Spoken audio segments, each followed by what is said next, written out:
بسم اللہ الرحمن الرحیم۔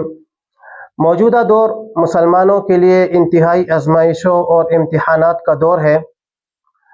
ہر نئی صبح اپنے ساتھ نئے نئے فتنے لے کر آتی ہے اور ہر رات اپنے پیچھے لاتعداد فتنوں کے اثرات چھوڑ جاتی ہے۔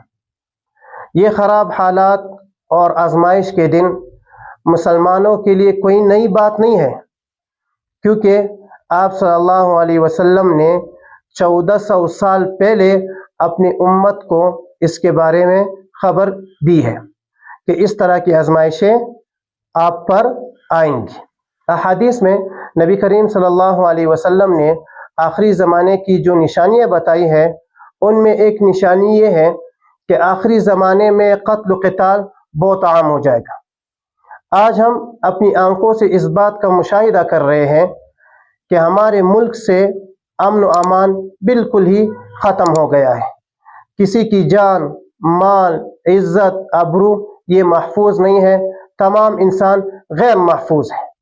لوگ اپنی ذاتی فائدے کے لیے ایک دوسرے کو قتل کر رہے ہیں۔ اگر آپ قرآن و حدیث کا مطالعہ کریں تو آپ کو پتہ چلے گا کہ ایک انسان کی جان کی کیا اہمیت ہوتی ہے۔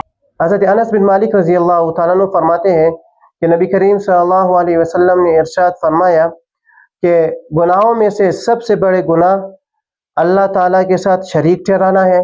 نمبر 2، کسی جان کو ناحق قتل کرنا ہے، یہ بھی بہت بڑی گناہ ہے۔ نمبر 3، والدین کی نافرمانی کرنا، اور نمبر 4، جھوٹ بولنا۔